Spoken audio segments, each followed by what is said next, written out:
through our own personal hells. We're living in this vale of tears, and we've got good days and we've got some really bad days as well. But you can't choose your attitude. How do you do it? You do it by remembering one really powerful question when things go wrong. And that question is, what do I want my attitude to be? What do I want my attitude to be? I'll give you a few examples on this. A couple of years ago, I was driving here in the western suburbs in Chicago, came to a set of traffic lights and turned left at the filter arrow. And a few seconds after turning left, I noticed in my rear view mirror what I refer to as a mobile discotheque. That's right. Cop car, flashing lights, okay? I pulled to the slower lane and my new friend pulled to the slower lane. And I remember saying to myself as clearly as I'm standing here, I said, well, for the love of St. Patrick and St. Bridget, what could that fine officer of the law want with an upstanding citizen like me? Well, that was the gist of what I was thinking. I do admit I came out with one four-letter word.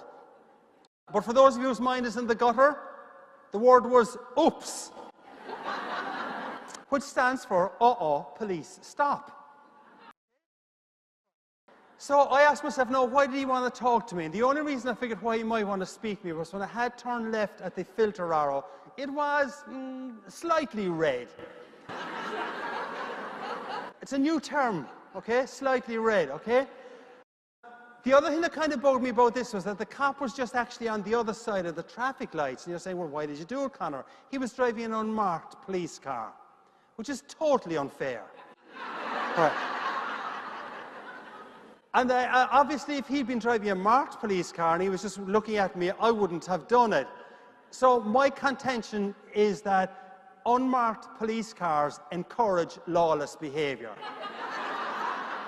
Okay? Discuss that with your local police chief. So anyway, I pulled into a small little parking lot on the side of the road. My new friend followed me in. As they're wont to do, he was checking to see if I was a member of the Irish Republican Army, or even worse, a Cubs fan. That goes down really well here in Chicago when I say that, all right? Actually, what I try to do there is I try to get the best, most visceral reaction from an audience. And I was doing this event up in Green Bay a couple of months ago, and I told the story that the cop was checking to see if I was a member of the Irish Republican Army, or even worse, a Packers fan. I swear I did not think I would get out of that room alive.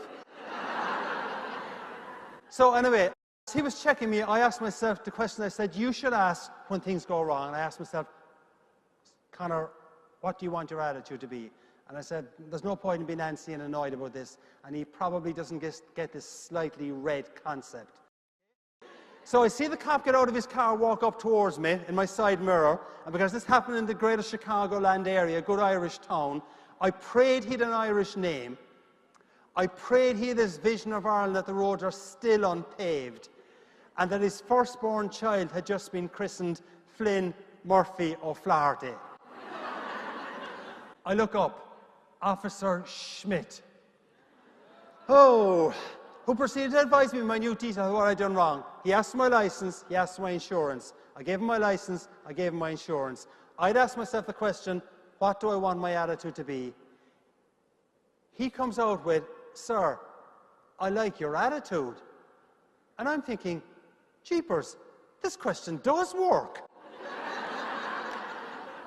Then he said, sir, your insurance certificate is out of date. My wife normally looks after that, officer. That's known as delegation, right? Okay, she had actually given me the insurance certificate, which I'd forgotten to put into the car. But anyway, I was kind of thinking, so he said, look, sir, you don't look like a guy who drives around without insurance. I'll give you a break on the insurance, but I am going to cite you for going through the red light. Now, I should tell you, this incident happened a couple of years back, and the date it happened was the 16th of March, one day before St. Patrick's Day, which may have helped me a little bit. So the rest of an hour was already a very friendly and affable conversation, continues as follows. I'm not making any of the dialogue up. And I said to the officer, how much will this cost me, officer? He says, that'll be $75, sir. Just paid in the next 2 weeks, and there won't be any more problems. $75? Have you any idea how many pints of Guinness I can get tomorrow for $75? I think he thought I was smoking something. And he actually cracked up laughing himself, and he said, "Sir, if I was to cite you for the red light and for the lack of insurance, you would go to the traffic court." So he gave me my love letter, as I call it, the $75 fine, and wished me the best. I wished him the best. That was where the conversation had gone. He went back to his car. I pulled into a small little parking lot at the side of the road, as I said. So to get out of the parking lot, I've got to turn my car around and drive by Officer Schmidt. As I'm driving by Officer Schmidt, I kid you not, he looks up, he waves to me with a genuine smile. And I'm thinking, this is stupid. This guy just fined me $75 and he's waving to me with a genuine smile. And I wave back to him with a genuine smile. And I'm thinking, this is really stupid.